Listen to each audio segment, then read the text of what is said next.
요한복음 1장 16절 말씀 우리 한 목소리로 읽겠습니다. 우리가 다 그의 충만한 데서 받으니 은혜 위에 은혜로라. 아멘. 우리가 다 예수님의 충만한 데서 받았다라고 표현됐습니다. 한 사람도 빠짐없이 모두 다 성도라고 하는 사람들은, 그리스도인이라고 하는 사람들은 예수님의 충만한 가운데 그 무엇인가를 받은 사람들입니다. 그래서 그 표현이 은혜 위에 은혜다 라고 표현되어 있습니다. 예수님의 충만하신 가운데 받은 것은 은혜 위에 은혜다. 은혜가 차고 넘쳤다, 이런 표현이죠. 부족하지 않은 은혜다 표현되는 겁니다. 그것은 우리가 원하고 바라는 필요의 모든 만족이다, 이런 표현입니다.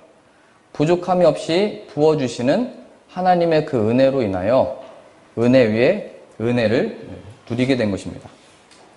우리가 만일 이 예수님의 이 충만하심, 예수님께 속한 그 어떤 진리들을 듣고 무감각하다면 우리의 감각과 기분과 표정이 예수 그리스도에 대한 그 은혜들을 듣고 그 충만하신 진리의 사실들을 듣고 우리의 감각이 무감각하다면 성경은 정확하게 얘기하고 있습니다. 우리의 영혼이 죽어 있는 것이다.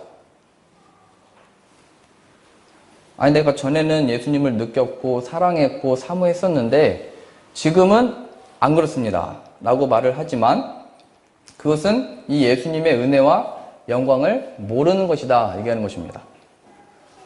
만일 우리의 지금 상황 때문에 예수님을 느끼지 못하고 우리가 처한 상황 때문에 그 예수님의 은혜를 경험할 수 없다면 우리가 경험했고 우리가 발견한 예수님은 지금 우리의 상황보다 작은 예수님이었고 우리가 체험하고 경험하고 있는 지금 이 상황 때문에 예수님의 은혜를 못 느낀다 말을 한다면 우리가 그 어느 옛날에 경험했던 그 예수님은 굉장히 작은 분이신 겁니다. 근데 예수님은 은혜가 충만하셔서 은혜 위에 은혜를 부어주시는 분으로 인하여 지금의 내 상황보다, 내가 처한 일들보다, 내가 겪고 있는 일들보다 비교할 수 없을 만큼 크고 넓고 높으신 분입니다. 그 예수 그리스도를 발견했냐 얘기하는 것이죠. 우리가 받은 은혜는 은혜 위에 은혜고 예수님의 충만하신 가운데 받은 은혜입니다. 마치 이 예수님을 듣고 우리가 무감각하다면 마치 벌이 향기로운 꽃에 향기를 맡고 그냥 지나가는 것과 같은 것입니다. 꿀을 모으는 이 벌들의 일들은 그 꽃을 찾아 꿀을 모으는 거죠. 근데 우리가 그 향을 못 맡으니까 그냥 지나가게 되는 겁니다. 제가 그 휴가 다녀오신 분들 얘기를 들어봤거든요. 스위스를 갔는데 기대를 가지고 갔는데 비가 계속 내렸대요. 아무런 감흥이 없는 거예요. 안개가 끼고 구름이 끼고 비가 내리니까 눈이 가려져 있으니까 그 경관을 볼 수 없는 거죠. 예수님께 속한 그 충만하심을 듣고 가르침을 받아도 그걸 보지 못하니까 우리 눈이 가려져 있으니까 우리는 이 상황을 탓하지만 그 모든 일들 속에 우리의 눈과 마음이 가려져 있으니까 아무것도 못 느끼는 겁니다. 예전에 청년부들하고 축구를 본 기억이 납니다. 근데 초반에 왔을 때 폴란드 방송이었거든요. 그래서 그 해설위원이 뭔가 재미있게 해설을 해주는 것 같은데 하나도 못 알아듣는 거예요. 그래서 그때 한국하고 어느 나라 하는 걸 봤었는데 뭐 한국이 어쨌다 저쨌다 막 얘기하는 것 같은데 우리 청년들하고 얘기할 때는 저 해설하는 사람 코가 좀 큰 것 같다. 생긴 게 웃긴 것 같다. 해설을 듣고 공감을 해야 되는데 못 알아들으니까 그 사람 얼굴을 평가하고 있죠. 예수님에 대해서 들었는데 진리가 선포되어지고 있는데 다른 언어로 들리는 겁니다. 이게 못 알아듣는 언어, 우리에게 속하지 않은 언어로 들리는 거예요. 하나님의 진리가 선포되어지고 하나님의 말씀들을 듣고 읽고 배우는데 예수님을 발견할 수가 없는 거예요. 그냥 성경의 언어고 그냥 말씀들이고 진리들이에요. 요한 사도요한이 표현했듯이 이 진리의 말씀을 기록한 이유가 예수 그리스도를 전하기 위해서다, 가르치기 위해서다, 발견하기 위해서다라고 표현했는데 우리들은 공부를 해도 말씀을 들어도 진리를 봐도 예수님을 발견할 수 없는 겁니다. 에베소서 1장 우리 찾아보시죠.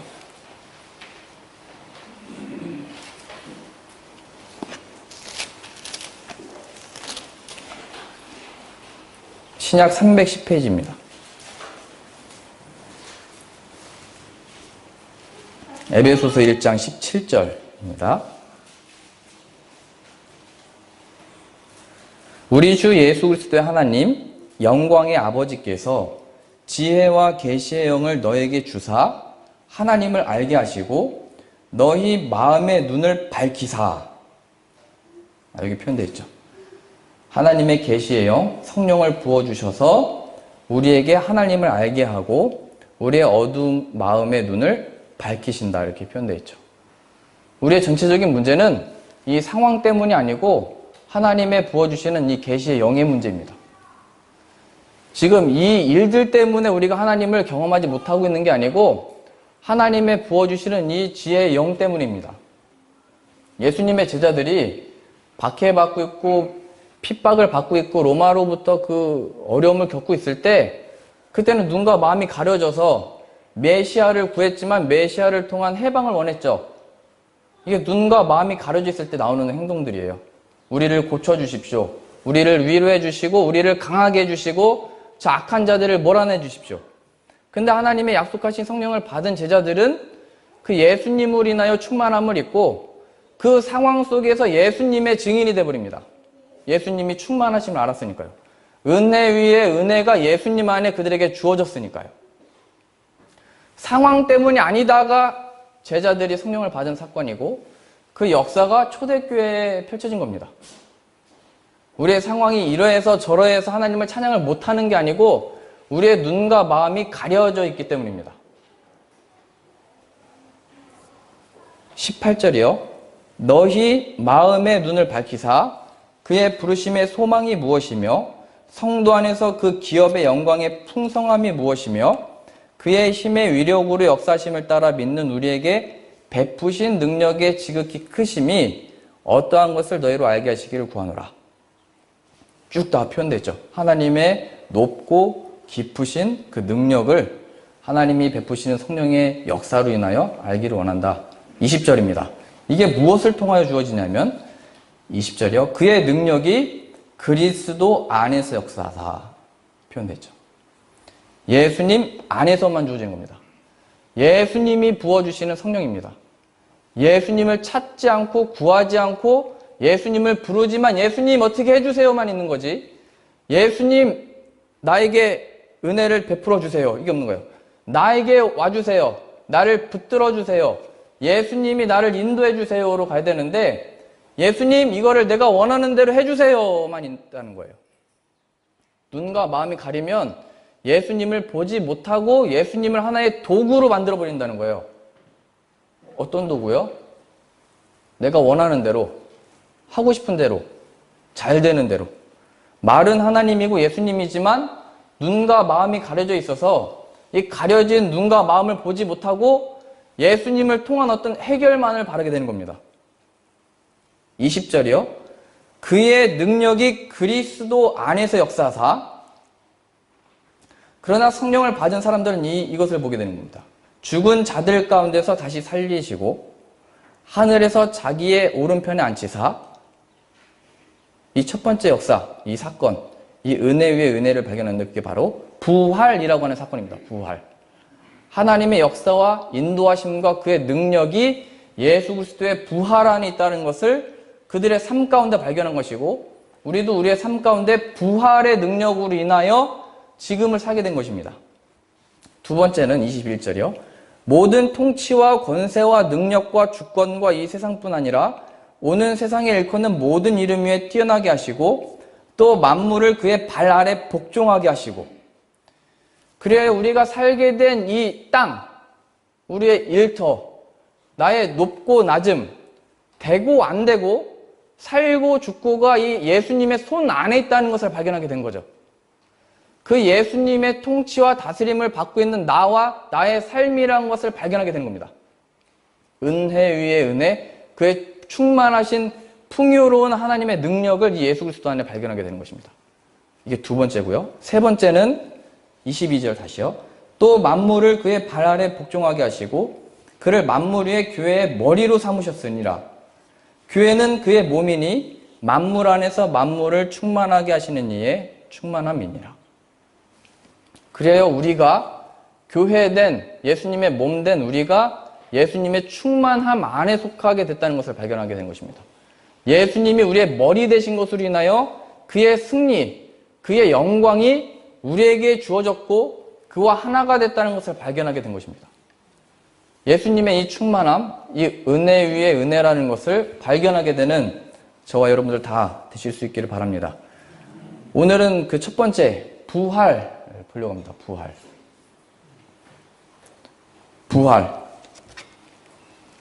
부활은 우리에게 무엇입니까? 부활. 지금 나의 상황 가운데 예수님의 부활은 무엇입니까? 제자들이 왜 낙심하고 있었죠? 제자들이 낙심하고 좌절해 있었던 이유는 다시 자기 집에 돌아가서 다시 생업으로 돌아가서 그 모든 기대가 다 무너지고 살아갔던 이유는 예수님이 죽으셨기 때문입니다. 그들의 기대와 소망을 예수님께 담아냈었는데 그들의 기대와 소원을 이루어주시기 전에 예수님이 죽어버리셨죠. 힘없이 군인들에게 잡혀가시고 끌려가시고 그냥 죽어버리셨어요. 모든 제자들이 낙심해버린 겁니다. 예수님께 실망해서요? 아니요. 자신의 기대가 없어졌으니까요. 예수님이 우리의 소원을 이뤄줄 줄 알았는데 예수님이 없어졌잖아요. 자신의 기대도 없어진 거예요. 자신의 소망도 없어진 거예요. 그랬을 때 그 제자들에게 놀라움과 그들에게 새 힘을 준 것은 바로 부활하셔서 예수님이 찾아오신 겁니다. 모든 제자들이 예수님의 죽으심을 통하여 다 낙심해 있었는데 그들을 생기 있게 살아나게 한 것은 예수님이 죽으셔서 다 돌아가고 있었는데 예수님의 증인이 되게 한 것은 예수님의 부활을 목격한 겁니다. 부활. 우리가 회사에서도 여러 가지 이슈들이 있잖아요. 뉴스에서도 여러 가지 이슈들이 있는데 그 중에 가장 큰 이슈 하나가 나오면 나머지들은 다 무덤으로 가는 겁니다. 묻히게 되죠. 그게 큰일 났다 했던 것도 더 큰일이 일어나면 그건 묻히게 되는 거예요. 예수님의 부활 사건은 제자들이 다 끝났다, 낙심했다, 아무 희망이 없다 라고 했던 것을 다 무덤에 묻어버리게 되는 거예요. 부활 사건이. 부활의 그 기쁨이 우리가 처한 상황과 역경과 우리가 처한 모든 일들을 무덤으로 묻어버리는 거예요. 우리를 슬프게 하고 괴롭게 하고 힘들게 했던 그 상황들을 다 잡아서 무덤에 묻어버리는 사건이 예수님의 부활 사건인 거예요. 예수님이 부활하심으로 죄의 모든 권세를 무덤에 묻어버리시고 예수님이 부활하심으로 그 반대된 사망의 모든 권세를 끊어내신 사건이 부활 사건이에요. 우리 인생의 핫 이슈, 부활입니다. 부활. 내가 처한 상황 가운데, 나를 괴롭게 하는 상황 가운데, 나를 힘들게 하는 상황 가운데 부활이 무엇인지를 기억해 보세요. 부활. 그것은 겨울 내내 잠자고 있던 생명들이 봄에 돼서 햇빛이 비치고 햇빛으로 인하여 열매를 맺고 새싹이 나오듯이 잠자고 있는 영혼들에게 참된 생명을 주는 것이 바로 이 부활의 생명 가운데 있다는 거예요. 예수님의 부활. 예수님의 부활의 생명이 우리들에게 주어진 자는 우리들에게 처해주신 허락하신 모든 삶 가운데 부활의 생명으로 인하여 우리가 살아나게 되는 거예요. 그 안에 이 세상의 결과와 이 처지와 일들 속에 세상이 다 혀를 차고 그들이 다 고개를 저으며 그들이 다 슬퍼하고 있을 때 다른 어떤 기쁨을 발견하게 된 거죠. 고린도전서 15장 찾아보시죠.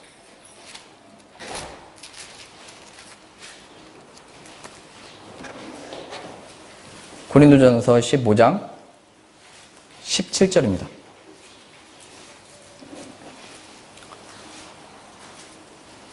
그리스도께서 다시 살아나신 일이 없으면 너희의 믿음도 헛되고, 우리가 믿음이라는 걸 얘기할 때 내가 믿음으로 뭘 하고 있고 믿음으로 기도하고 있어요 라고 말할 때 예수님과 그의 부활하심을 빼놓고 얘기한다면 가장 중요한 걸 잊어버린 겁니다. 너희가 믿음이 있어도 예수님의 부활하신 그 사건과 그 능력과 은혜를 잊어버리면 그 믿음도 헛된 거다 얘기하는 거예요. 우리가 누구 믿음이 좋다고 얘기하잖아요. 누가 믿음으로 저렇게 행한다 이렇게 얘기하잖아요. 누가 믿음이 저렇게 어떻게 좋냐 얘기하잖아요. 그리스도께서 다시 살아나신 일이 없으면 너희 믿음도 다 헛된 것이다. 너의 믿음이 무엇으로부터 비롯된 거냐? 예수님의 부활의 생명으로 인하여 비롯된 믿음이다 얘기하는 거죠. 이 믿음을 가지고 이 세상을 바라보는 눈이 뭐가 생긴 거냐면, 세상은 인과 응보잖아요.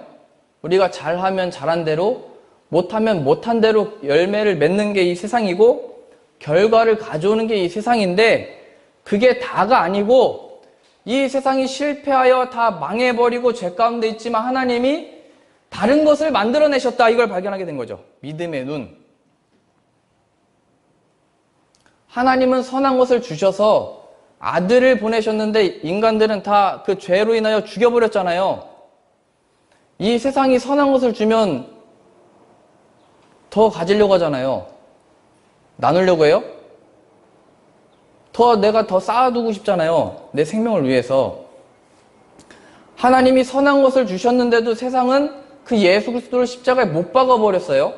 그러면 그게 끝이고 그 인간들을 하나님이 다 멸해버리셔야 마땅한 건데, 내 아들을 죽인 자들은 왜 은혜를 베풀겠어요? 그런데 그 속에서 아들을 살려내심으로 인하여 그 죄인들, 예수님, 하나님이 보내신 선물을 거부했던 이 인간들을 살려내신 것을 발견한 거예요. 내가 이 땅에서 선을 행하고 착하게 하고 바르게 하고 충성되게 열심히 했는데 나에게 대한 결과가 이거야? 를 발견하는 나의 삶 가운데, 내가 이 사람에게 이렇게 하고 저렇게 섬기고 이렇게 열심히 했는데 나를 이렇게 대우해? 라고 하는 이 세상 속에 부활의 생명의 눈을 가지고 보게 되는 거예요. 저 세상이 이 사람이 왜 그런지를 거기서 발견하는 거예요. 이 예수 그리스도의 부활의 생명이 없는 자구나. 세상은 본래 그런 거예요. 세상은 본래 속이는 자예요. 마귀는 본래 우리를 속여가지고 잘 될 것처럼 한 다음에 우리를 죽여버리잖아요. 무엇이 돼도 성공해도 죽음이에요, 세상은. 마귀는 늘 우리에게 유혹하고 잘 될 거야. 너를 위해 살아야지. 네가 먹어. 선악을 알게 하는 나무 열매를 먹은 거 아니에요. 그래서 잘 될 것 같으니까. 좋을 것 같으니까. 탐스러우니까. 지금 먹으면 만족스러울 것 같으니까. 지금 하면 내가 유익 얻을 것 같으니까. 그게 바로 정욕과 탐심인데 내가 해버리고자 하는 그것. 근데 이 믿음의 눈은 그것에서 우리를 구원해내신 부활의 사건을 발견한 거예요. 다시 살아나신 일. 그 일에 대해 예수님이 죽어버리신 거야. 너의 그 정욕과 탐심도 예수 그리스도와 함께 죽은 거 몰라? 그것 때문에 속상해하지 말고, 그것 때문에 괴로워하지 말고, 그 죽음조차도, 너를 속이는 그 대우조차도, 배신조차도 넘어서 생명 대신 예수 그리스도를 바라봐 얘기하는 거예요. 그리스도께서 다시 살아나신 일이 없으면 너희 믿음도 헛되고, 하나님이 바꿔주실 것을 믿습니다. 그렇게 안 나와 있어요. 바꿔주실 것을 믿는 게 아니고 죽음에서 부활하신, 죽음에서 생명을 만드신 하나님 아버지를 보게 된 거예요. 그 하나님 아버지가 이 상황을 주관하고 계신 것을 믿게 된 거예요. 부활. 제자들은 예수님의 죽음을 보고 다 떠나갔지만, 다 끝났다고 생각했지만, 내 인생이 이제 좋은 것을 볼 게 없다. 내 인생이 허무하다, 공허하다, 뭘 채울 게 없다라고 하는 그 순간 속에 부활을 발견하게 된 거예요. 부활. 예수님 안에서. 하나님이 어디 일하셔? 하나님이 어디가 능력이 있어? 하나님이 무슨 생명이야? 라고 하는 그 상황 속에 부활을 주셨다는 거예요. 부활. 부활. 17절이요. 그리스도께서 다시 살아나신 일이 없으면 너희의 믿음도 헛되고, 믿음으로 믿습니다, 믿습니다 이거 하지 말라는 거예요. 부활을 바라보라는 거예요. 부활의 생명 안에 이 믿음으로 바라보라는 거예요. 믿음으로 산다는 게 뭐예요? 내 상황과 일들과 여건들을 신앙의 눈으로 바라보게 되는 게 믿음이에요. 내가 바라던 대로 우리가 다 원하는 대로 바꿔주는 게 믿음이 아니고 부활의 생명이 있다는 걸 믿는 거라고요. 거기 속에 전지전능하심을 발견한 거예요. 이 상황 속에 로마의 박해를 받고 있는데 여기서 생명이 예수님께 있구나를 발견한 거예요. 제자들이 예수님께. 너희의 믿음도 헛되고 너희가 여전히 죄 가운데 있을 것이요. 18절입니다. 또한 그리스도 안에서 잠자는 자들도 망하였으리니 예수님을 믿고 따랐던 자들도 망하는 자들이다. 왜냐하면 죄가 죄 가운데 있기 때문이다. 죄가 왕노릇하는 가운데 있기 때문이다. 그러나 그것을 끊어내신 부활하신 예수 그리스도의 생명을 얻은 자는 그것 말고 다른 것을 얻은 거다 얘기하는 거죠. 19절이요. 만일 그리스도 안에서 우리가 바라는 것이 다만 이 세상의 삶뿐이면 모든 사람 가운데 우리가 더욱 불쌍한 자이리라. 여기 나와 있잖아요. 뭐 하나님도 바라고 세상도 바라면 된다는 얘기가 아니고 세상에 매여 있는 자들이 아니다 얘기하는 거예요. 만일 그리스도 안에서 우리가 바라는 것이 다만 이 세상의 삶뿐이면 이렇게 되고 저렇게 되고 우리가 바라고 소망하는 그 일들이 그걸 바라면서 신앙생활을 한다면 우리가 더욱 불쌍한 자다. 부활의 생명을 모르는 자니까요. 가리어져 있으니까요. 그 크신 영광이 구름으로 가려져 있는 거예요. 못 나가고 있는 거예요. 거기에 매여 있지 말아라 얘기하는 거예요. 예수 그리스도가 정욕과 탐심이 십자가에 못 박아 죽게 하셔서 참된 자유를 주셨는데 세상에 다시 매이지 말아라 얘기하는 거예요. 심지어 이때 시대 때 종이 있었거든요. 종들에게 얘기했어요. 너희가 주인의 종이 되었냐? 그러나 예수 그리스도 안에서 자유 얻은 것을 기억해라 얘기하는 거예요. 자유의 인으로서 예수 그리스도 안에 순종해라 라고 표현되어 있지 사람의 종이 되라고 하지 말았고 이 세상의 종이 되지 말아라. 예수 그리스도 안에 얻은 그 자유가 무엇이냐 얘기하는 거예요. 세상의 종이 된 게 뭐예요? 내일의 염려요. 내 원수요. 지금의 문제요. 그 일들로 잠을 못 이루는 거예요.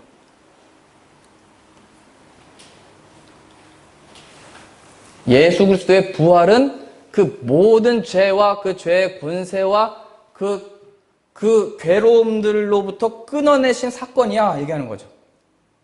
20절이요. 그러나 이제 그리스도께서 죽은 자 가운데서 다시 살아나사 잠자는 자들의 첫 열매가 되셨도다. 첫 열매. 신앙의 열매 맺는 게 뭐예요? 예수 그리스도께서 부활하신 그 생명, 죽음, 이 땅에 모든 매여있는 것에서 자유를 주신 그 열매. 이 세상 모든 권세가 그래서 뭐예요? 우리를 괴롭게 해서 뭐라 하고자 하는 거예요? 죽여버리는 거잖아요. 우리의 모든 스트레스와 괴로움과 이 늙음과 노화가 다 죄의 결과거든요. 죄의 결과. 빨리 늙게 하는 거예요. 빨리 죽게 하고. 근데 세상은 안 늙게 해줄게. 막 주사 놓잖아요. 너무 괴로워하지 마. 우리가 괴로움을 덜어줄게. 근데 시간이 지나고 지나면 어떻게 못 만져. 얼굴도 몸도 마음도. 내 자존감과 내 가치의 확인을 나이 들면서 확인할 수 없다니까요. 다만 부활의 생명, 첫 열매 대신 예수 그리스도의 부활의 사건을 믿는 그 믿음 안에 부활의 생명이 나에게 주어졌구나를 발견하여 자유를 얻게 되는 거예요. 자유. 잘 되는 것도 맡길 수 있고 못 되는 것도 맡길 수 있고 낫는 것도 맡길 수 있고 아파지는 것도 맡길 수 있고 젊어질 수는 없죠. 이제 앞으로. 늙어지는 것도 맡길 수 있게 된 거예요. 갑자기 우리가 뭐 검은 머리가 난 것도 자랑이 되겠지만 흰머리가 난 것도 맡길 수 있게 된 거예요. 하나님께. 이 세상 속에. 그게 내 설명이 아니니까요. 내 설명은 부활의 생명을 얻은 하나님의 자녀. 고린도전서 15장 47절입니다. 여기 보세요. 47절이요. 첫 사람은 땅에서 났으니, 이게 아담 얘기하는 거예요. 흙에 속한 자이거니와 둘째 사람은 하늘에서 나셨느니라. 예수님, 둘째 사람. 하늘에서 내려오신 분. 그래서 48절이요. 무릇 흙에 속한 자들은 아담에게 속하여 부모에게 난 자들은 저 흙에 속한 자와 같고 아담과 하와가 죄로 인하여 죽은 것처럼 그 누구나 다 아무리 선하고 착하고 믿음 좋은 부모를 만나서 태어났어도 그들 안에 있는 하나님 앞에 독립하여 살고자 하는, 죄를 붙들고 사는, 자기 만족 따라가고 자기 영광 취하며 살아가는 그 사람들은 아담과 하와같이 썩어져 죽어버릴 거다 얘기하는 거예요. 그 심판 속에 있는 거다 얘기하는 거예요. 그러나 무릇 하늘에 속한 자들은 저 하늘에 속한 이와 같으니, 예수님이 죽음을 사하시고 살아나신 것처럼, 죽음을 이기고 살아나셔서 죄의 모든 권세를 끊어내셨던 것처럼 그 영광과 존귀와 그 능력과 그 부요한 풍요한 은혜 위의 은혜를 누리는 자다 얘기하는 거예요. 신앙과 믿음을 부모가 물려줄 수 없다 얘기하는 거예요. 오직 하늘로부터 내려오신 아들 예수 그리스도만이 우리에게 주시는 믿음이야 얘기하는 거예요. 아담과 하와에게 속한 자들은 그렇게 되고 예수 그리스도 안에 있게 된 자들은 영광을 취하는 거예요. 49절이요. 우리가 흙에 속한 자의 형상을 입은 것 같이 또한 하늘에 속한 이의 형상을 입으리라. 예수님이 죽음에서 부활하셨을 때 그 빛나는 영광을 입으셨던 것처럼 우리의 육신도 그 형상을 입는 거예요. 새 형상, 새로운 마음, 그 영광. 50절이요. 형제들아, 내가 이것을 말하노니 혈과 육은 하나님 나라를 이어받을 수 없고 본능적으로 본성적으로 착하거나 종교심을 가지고 하나님 나라에 들어갈 수 없대요. 그건 다 소멸되어야 된대요. 그 소멸될 자격과 조건을 예수님의 십자가의 보혈의 능력으로 소멸시키셔서 그 예수님을 믿음으로 들어갈 수 있게 된 거예요. 그래서 우리가 가진 정욕과 탐심으로 못 들어간다니까요. 천국에 지금 예수님을 찾고 구하는 이걸 가지고 못 들어간대요. 오직 예수님의 부활 생명 받은 자들만. 50절이요. 형제들아, 내가 이것을 말하노니 혈과 육은 하나님의 나라를 이어받을 수 없고 또한 썩는 것은 썩지 아니하는 것을 유업으로 받지 못하느니라. 보라, 내가 너희에게 비밀을 말하노니 우리가 다 잠잘 것이 아니요 마지막 나팔의 순식간에 호련히 다 변화되리니 나팔 소리가 나매 죽은 자들이 썩지 아니할 것으로 다시 살아나고 우리도 변화되리라. 이 썩을 것이 반드시 썩지 아니할 것을 입겠고 이 죽을 것이 죽지 아니함을 입으리로다. 이 썩을 것이 썩지 아니함을 입고 이 죽을 것이 죽지 아니함을 입을 때에는 사망을 삼키고 이기리라고 기록된 말씀이 이루어지리다. 55절이요. 사망아, 너의 승리가 어디 있느냐? 사망아, 내가 쏘는 것이 어디 있느냐? 사망이 쏘는 것은 죄요 죄의 권능은 율법이라. 우리 주 예수 그리스도로 말미암아 우리에게 승리를 주시는 하나님께 감사하노니 그러므로 내 사랑하는 형제들아, 견실하며 흔들리지 말고 항상 주의 일에 더욱 힘쓰는 자들이 되라. 이는 너희 수고가 주 안에서 헛되지 않은 줄을 알미라. 지금 어떻게 주어졌냐면 이 부활의 새 형상을 입는 이게 예수님이 이미 첫 열매로 보여주셨고 우리도 예수님이 다시 오실 때 새 형상을 입을 건데 그럼 그때 동안 지금을 믿음으로 사는 거거든요. 부활하신 예수 그리스도를 믿음으로 사는 건데 그럼 그때까지 어떻게 하라는 거냐면 주의 일에 더욱 힘쓰라. 지금을 살라 얘기하는 거예요. 견실하며 흔들리지 말고 항상 주의 일에 더욱 힘쓰는 자들이 되라. 너희 수고가 주 안에서 헛되지 않다. 왜요? 이거 헛돼. 이거 섬겨봐야 뭐해. 이렇게 해봐야 뭐해. 결과가 이건데 그렇게 보지 말래요. 왜요? 부활이 있으니까요. 부활. 제자들이 목숨 바쳐서 따라가겠습니다. 다 섬겼잖아요. 예수님을. 당신은 우리의 임금입니다 하면서 제자들이 따라갔잖아요. 끝까지. 그런데 예수님의 죽음 앞에 다 포기했다는 거잖아요. 낙심했다는 거잖아요. 우리의 메시아가 아니야 얘기하고 다 떠나갔다는 거 아니에요. 그들과 같이 하지 말라는 거예요, 이게. 섬겨봐야 뭐해, 내가 사랑해봐야 뭐해, 내가 먼저 전화해봐야 뭐해, 내가 먼저 은혜를 베풀어야 뭐해, 아니래요. 부활하신 예수 그리스도가 뭐야 얘기하는 거예요. 첫 열매 대신 그 결과, 우리가 맺는 열매가 그거예요. 사랑, 넉넉함, 그 여유를 가지고 행하는 것. 여기서 주의 일이라고 하는 것은 뭐 교회에서 뭘 이걸 하라 저걸 하라 이걸 말하는 게 아니에요. 이 눈을 가지고 살라는 거예요. 부활. 다 끝났고 포기했는데 하나님이 만드셨잖아. 부활. 믿는다며 예수님. 너의 삶에 너의 인생에 그 사람 포기하지 마 얘기하는 거예요. 하나님이 포기하지 않고 만드신 게 부활이야. 너 그 부활 생명 몰라 얘기하는 거예요. 저 사람을 사랑할 능력과 그 사람을 내가 아껴줄 능력이 우리 안에 없어요. 우리 마음에 뭐가 일어나요? 오래 참는 건 있을지는 모르지만 저 사람을 정죄하고 욱하는 게 나오잖아요. 부활하신 예수님을 바라보는 거예요. 나는 저 사람을 만들 수 없어. 나는 저 사람을 못 바꿔. 우리가 우리의 남편을 바꿔요? 우리가 우리의 아내를 바꾸냐고요? 그 안 돼서 싸우는 거잖아요. 나중에 후회하고. 주의 일에 더욱 힘쓰라. 너의 수고가 헛되지 않다. 예수 그리스도의 부활이 뭐냐? 너희가 경험한 게 뭐냐? 너희가 믿는 게 뭐냐? 얘기하는 겁니다. 좀 더 구체적인 묘사가 여기 나와 있습니다. 요한복음 11장 보시죠.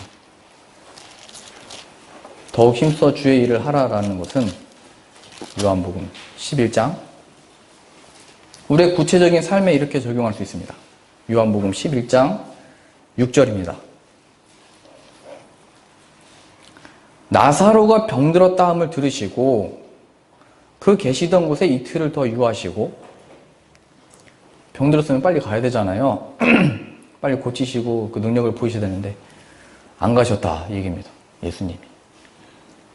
예수님이 빨리 오세요 기도했는데 응답이 없는 거죠. 아무런 변화가 없는 겁니다. 예수님 그냥 자신의 행할 일을 하신 겁니다. 이틀 동안. 7절입니다. 그 후에 제자들에게 이르시되 유대로 가자 하시니. 다시 가자. 그러니까 나사로한테 가자 말씀하신 거예요. 그랬더니 그 유대가 어떤 곳이었냐면 8절이요.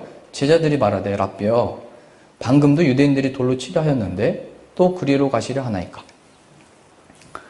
유대가 아닌 땅에서도 유대인들이 우리를 죽이려고 하고 있는데 예수님을 잡으려고 하는데 유대 땅으로 가면 어떻게 하려고 가십니까? 얘기하는 거죠.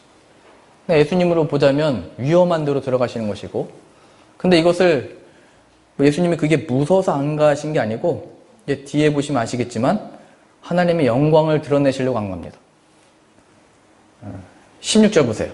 여튼 예수님이 계속 말씀하시니까 제자들이 16절이요. 디두모라고 하는 도마가 다른 제자들에게 말하되 우리도 주와 함께 죽으러 가자. 우리가 주님과 함께 가서 죽겠습니다. 이렇게 얘기한 거예요. 그랬더니 이제 17절부터 나오는 거예요. 예수님의 부활의 생명을 믿는다는 것은 죽으러 가자보다 더 크고 넓은 거야. 이걸 가르치시는데 보세요. 17절이요. 예수께서 와서 보시니 나사로가 무덤에 있는지 이미 나으리라. 가는 시간까지 있었으니까 더 걸린 거죠. 이미 죽은 지가 오래됐죠. 이런 날 같으면 벌써 다 끝났죠. 다 썩었죠. 18절이요. 베다니는 예루살렘에서 가깝기가 한 오리쯤 되매 많은 유대인이 마르다와 마리에게 그 오라비의 일로 위문하러 왔더니 마르다는 예수께서 오신다는 말을 듣고 곧 나가 맞이하되 마리아는 집에 앉았더라. 마리아가 왜 집에 앉았을까요? 삐진 겁니다. 예수님한테.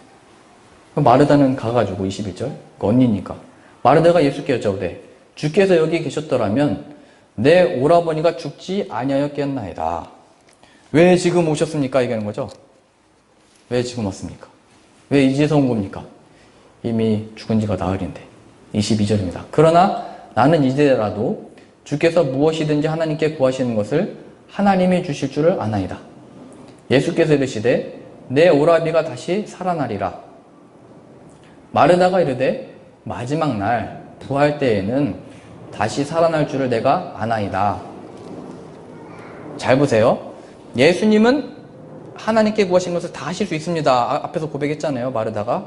그런데 예수님은 다시 살아날 거야. 그래서 말씀하셨는데 마르다의 신앙과 믿음은 뭐였냐면 그것은 마지막 날 이야기입니다. 그러니까 지금은 다 끝났는데요. 지금은 다 늦었어요. 지금은 희망이 없어요. 얘기하는 거예요. 신앙과 믿음의 고백을 마르다도 했어요. 예수님이 구하시는 것은 하나님이 다 이뤄주십니다. 믿습니다. 얘기를 했지만 그래서 예수님이 그래 살아날 거야 말씀하셨는데 그런데 지금은 끝났는데요. 얘기하는 거죠. 그 믿음이라는 것은 자신의 시각과 눈이 지금만 아는 거예요. 지금 보이는 것이 자신의 판단의 전부인 거예요. 부활이라는 걸 모르는 거예요. 지금 살아있을 때는. 그냥 마지막 날이라고 생각했던 거예요. 예수님은 아니야 살아날 거야 얘기했는데 아니에요. 지금은 다 끝났어요. 희망 없는 제 삶이고 다 끝난 저의 삶이에요. 뭐예요? 예수님의 답변입니다. 25절이요. 이런 우리들 가운데 이렇게 말씀하십니다. 예수께서 이르시되 나는 부활이요 생명이니 내가 부활이고 내가 생명이다 말씀하시는 거예요. 내가 부활이고 내가 생명이야. 안 된다라고는 지금의 주인이 나야 얘기하는 거예요. 지금의 역사가 나고 지금의 생명이 나야. 너 생명 끝났다고 말하지 마. 내가 생명인데 왜 네가 끝났다고 얘기해? 이렇게 얘기하는 거예요. 지금 안 된다고 하지 마. 내가 되게 하는데 너 왜 안 된다고 해? 얘기하는 거예요. 내가 부활이고 내가 생명이야. 내가 나. 25절이요. 예수께서 이르시되 나는 부활이요 생명이니. 근데 이제 이 말을 못 알아듣는 거예요. 그래서 뭐예요? 지금 이거 뭐 어떻게 하라고요? 지금 안 되는데. 지금 다 끝났는데. 이제 오셔서 뭘 어떻게 하겠다는 거예요? 얘기하는 거예요. 내가 부활이고 내가 생명이야. 나, 예수 그리스도. 우리의 삶 가운데 부활로 생명으로 보내신 이가 예수님이라고요. 그래서 예수님을 믿으라고 하는 거예요. 예수님을.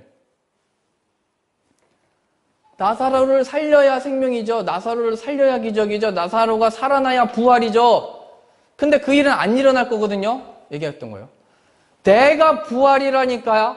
나를 보라니까 얘기하는 거예요. 예수님이. 우리의 처한 모든 상황과 관계와 역사 속에 예수님을 보라고. 예수님이 부활인데 눈과 마음이 가려져 있어서 그 영광을 지금 못 보고 있는 거예요. 우리들이. 25절이요. 예수께서 이르시되 나는 부활이요 생명이니 나를 믿는 자는 죽어도 살겠고 무릇 살아서 나를 믿는 자는 영원히 죽지 아니하리니 이것을 내가 믿느냐? 27절이요. 이르되 주여 그러하여야 주는 그리스도시요 세상에 오시는 하나님의 아들이신 줄 내가 믿나이다. 이 신앙 고백은 우리도 다 있잖아요.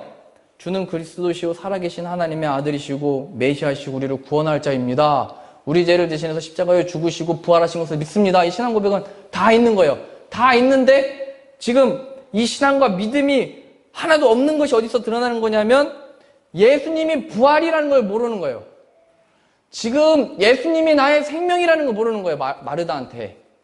마르다는 자신의 오라버니가 살아나야 그게 역사고 부활이고 생명인데 예수님이 그에게 생명이고 부활이라고 하는 걸 없는 거예요. 내 상황이 바뀌어야 하나님이 찬양받기 합당하고 내 상황에서 내가 부활의 역사를 내 오라버니가 낳고 자녀가 잘 되고 역사하고 뭐 이 역사가 있어야 되는 건데 예수님의 응답이에요. 내가 부활이고 생명인 것을 모르느냐? 너 나 믿는다며? 죽음에서 부활한 나를 믿는다며 얘기하시는 거예요. 어디에서요? 지금 이 자리요. 우리가 처한 모든 상황에서요. 이렇게 요약하는 거예요. 나는 너에게 뭐냐 얘기하는 거예요. 지금 폴란드에서 예수 그리스도, 예수, 나는 뭐냐 너에게 얘기하는 거예요. 하나님이 생명을 보내셨는데 그 생명, 예수 그리스도가 뭐냐 얘기하는 거예요. 내 생명 염려하고 걱정하고 내일 어떻게 하냐라는 속에 그래서 예수가 뭐냐 얘기하는 거예요. 우리의 믿음이 다만 내 죄를 대신해서 죽으시고 살아나셨고 천국 갈 겁니다. 이거 아무것도 아닐 수 있다는 얘기예요, 이게. 그러면 그 신앙과 그 신앙 고백했던 내용이 삶에서 이렇게 확인돼야 되는 거예요. 예수님이 생명입니다. 어디에서요? 죽음으로 인도함을 받는 것 같은 내일이요. 그래서 증인이 될 수 있었던 거예요, 제자들이. 증인.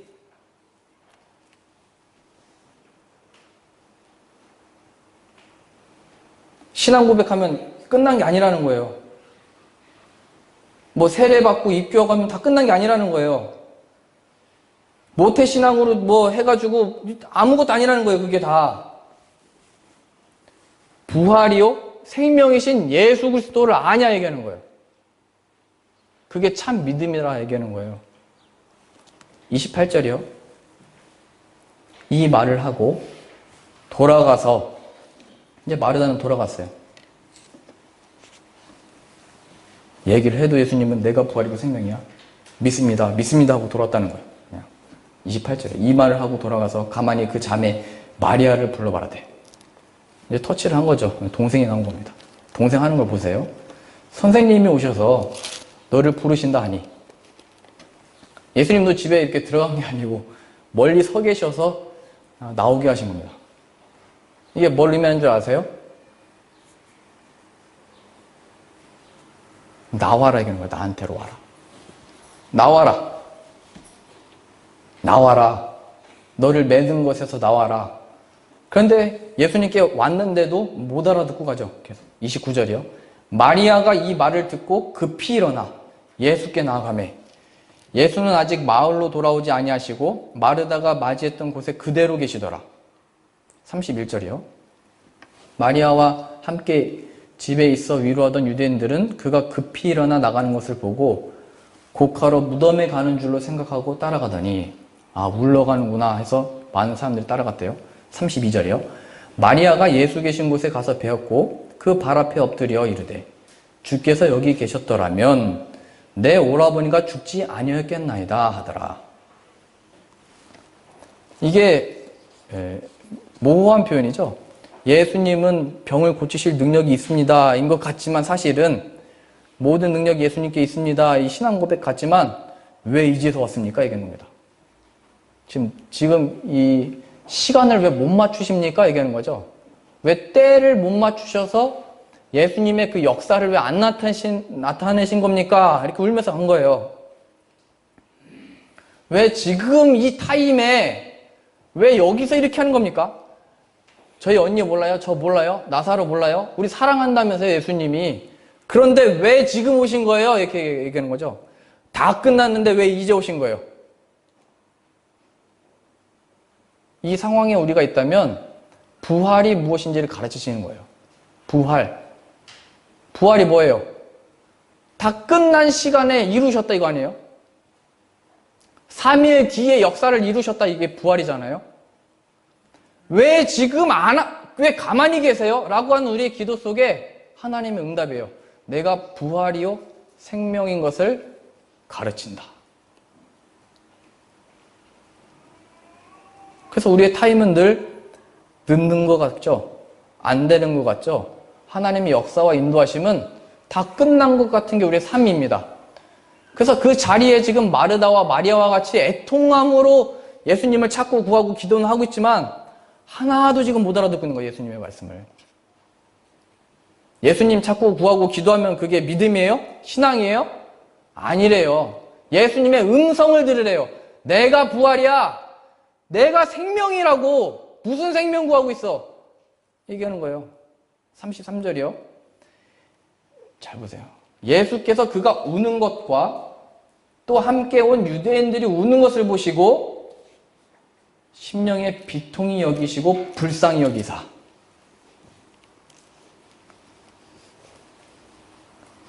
예수님이 비통히 여기신대요. 죽으시고 부활하신 예수님은 더 그러시겠죠. 내가 이 속에 생명을 주기 위하여 죽고 살아났는데 여전히 그것에 매여있는 자들을 보며 하나님의 백성이라고 하는 자들이 예수님의 십자가의 보혈의 능력을 믿는다고 하는 자들이 세상과 세상에 있는 일들에 여전히 매여 슬퍼하고 괴로워하고 울고 있고 하나님이 어디에 역사하고 있습니까? 라고 하는 그 상황을 보면서 비통해 하신대요. 그러나 그의 은혜 위에 은혜가 그 충만하심 여기 있는 거예요. 그냥 비통히 여기시고 끝내버리시는 게 아니고 불쌍히 여기신대요. 심령의 비통히 여기시고 불쌍히 여기사 34절이요. 이르시되 그를 어디에 두었느냐. 더 이상 말이 안 통하니까 이제 나사로 어디 있냐 얘기하는 거죠. 이르되 주여 와서 보옵소서 하니 35절이요. 예수께서 눈물을 흘리시더라. 36절이요. 이에 유대인들이 말하되 보라 그를 얼마나 사랑하였는가 하며 많이 우시니까 많이 사랑하셔서 우시는구나 이렇게 하는 거죠. 37절이요. 그중 어떤 이는 말하되 맹인의 눈을 뜨게 한 이 사람이 예수가 그 사람은 죽지 않게 할 수 없었더냐 하더라. 조롱하는 거죠. 왜 이제 와가지고 못하고 있냐. 38절이요. 이에 예수께서 다시 속으로 비통히 여기시며 무덤에 가시니 무덤이 굴이라 돌로 막았거늘. 돌로 막아놓은 이유가 뭐예요? 우린 다 끝냈습니다. 끝난 일입니다. 이렇게 하는 거죠. 39절이요. 예수께서 이르시되 돌을 옮겨 놓으라 하시니 그 죽은 자의 누이 마르다가 이르되 믿음으로 막 얘기했던 마르다가야 주여 죽은 지가 이미 나흘이 되었으면 벌써 냄새가 나나이다. 갈 필요 없습니다. 얘기하는 거죠. 끝났습니다. 계속 비통히 여기시는 거예요. 예수님은. 40절이요. 예수께서 이르시되 내 말이 내가 믿으면 하나님의 나라 영광을 보리라 하지 아니하였느냐 하시니 돌을 옮겨 놓으니 예수께서 눈을 들어 우러러 보시고 이르시되 아버지여 내 말을 들으신 것을 감사하나이다. 항상 내 말을 들으시는 줄 내가 알았나이다. 그러나 이 말씀 하옵는 것은 둘러선 무리를 위함이니 곧 아버지께서 나를 보내신 것을 그들로 믿게 하려 함이니이다. 이 말씀을 하시고 큰 소리로 나사로야 나오라 부르시니 44절이요. 죽은 자가 수족을 베고 배로 동인 채로 나오는데 그 얼굴은 수건에 쌓였더라. 예수께서 이르시되 풀어놓아 다니게 하라 하시니라.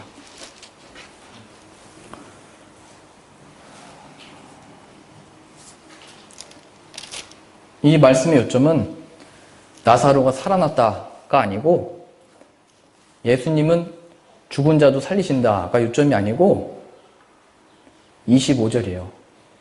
나는 부활이요 생명이다. 내가 왔는데 마르다야 왜 슬퍼하고 있는 거야 얘기하는 거예요. 마리아야 내가 여기 생명이 왔어. 근데 왜 괴로워하고 있니? 왜 눈물 흘리고 있니? 얘기하는 거예요. 이게 눈물 흘리지 말고 뭐 괴로워하지 말라 얘기하는 게 아니에요. 예수님이 오셨다는 거예요. 우리에게. 부활이요 생명이신 예수님이 우리에게 찾아오셔서 이루시는 역사가 바로 우리의 구원인 거예요. 구원. 마르다와 마리아가 예수님으로 인하여 나사로의 죽음 속에 눈물을 닦을 수 있고 예수님으로 인하여 찬양할 수 있게 된 건데 우리의 삶 속에 우리의 이 좌절 속에 배신 속에 원수 속에 예수님으로 인하여 찬양할 수 있게 된 건데 그 부활과 생명을 가려져 있는 거예요.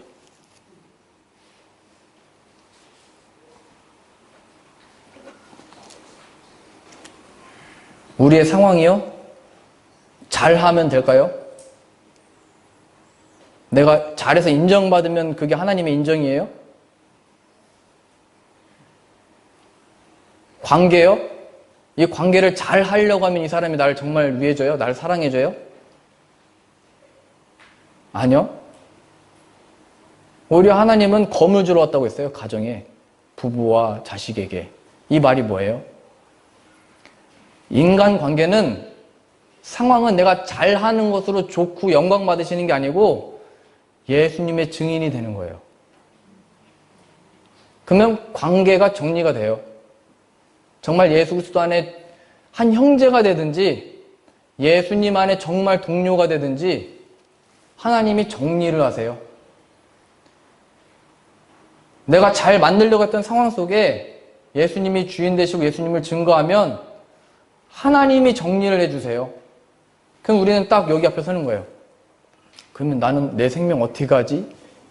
이 관계 어떻게 하지? 이 상황 속에서 어떻게 하지가 우리의 질문이죠. 그 예수님이 이제 말씀하시는 거예요. 만일 너희가 자기 목숨을 구원하고자 하면 잃을 것이요 나와 복음을 위하여 목숨을 잃으면 구원하리라. 잃는다는 게 뭐예요? 죽어버린다 이런 얘기가 아니에요. 복음을 전하라 얘기예요. 복음. 어디에다가요? 복음을 발견한 내가, 예수님이 부활이고 생명을 발견한 내가 왜 이 생명을 당신의 그 정욕과 탐심과 인간의 세상의 눈을 가지고 왜 매게 합니까? 예수 그리스도의 이름으로 일어나십시오. 이렇게 얘기하는 거예요. 이 모든 사건과 일들 속에 예수 그리스도가 자유를 주셨는데 나를 매잖아요. 세상은 자꾸. 마귀는 그 시험을 주는 거거든요. 너의 시각이 맞아? 너의 판단이 맞아? 그러지 말고 그냥 먹어라. 얘기하는 거예요. 선악을 알게 하는 나무의 열매를 먹어. 그냥 뭐 인생 그렇게 힘들게 해. 뭘 그렇게 따져. 그냥 울어. 그 세상의 위로 아니에요? 함께 그냥 울어. 그냥 지금 즐거워야 이게 세상이잖아요. 그 속에 예수님이 서서 말씀하시는 거예요. 나는 부활이요 생명이다. 그리하여 마르다와 마리아에게 생명이 여기 왔다. 부활이 여기 왔다로 인하여 잔치가 일어나는 거예요. 천국 잔치. 지금 우리의 삶, 우리의 인생, 우리의 일들은 그 누구도 탓할 수 없는, 남편을 탓할 수도 없고 자식을 탓할 수도 없는 하나님이 허락하신 자신의 인생들이에요.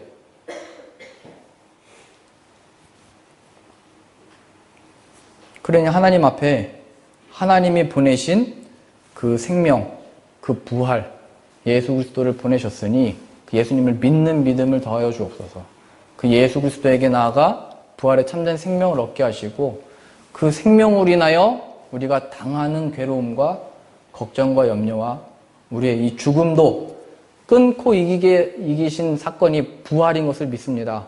부활하신 예수님의 생명으로 인하여 지금을 주의 일을 하며, 주의 일이요? 예수님을 기뻐함으로 사는 거예요. 예수님의 증인이 되어 사는 거예요. 그 일에 앞장설 수 있고 그 길을 끝까지 걸을 수 있는 저 여러분들 다 되실 수 있기를 바랍니다. 기도하겠습니다. 하나님 아버지, 우리를 구원하시려 아들을 보내셨사오니 부활과 생명으로 보내셨사오니 그 예수님을 믿는 믿음으로 사는 자 되어 예수님의 증인 되어지는 은혜 내려주옵소서. 우리가 다 그의 충만한 데서 받으니 은혜 위에 은혜로라 말씀하셨사오니 그 충만한 은혜 누리는 자 되게 하여 주옵소서. 예수님의 이름으로 기도합니다. 아멘.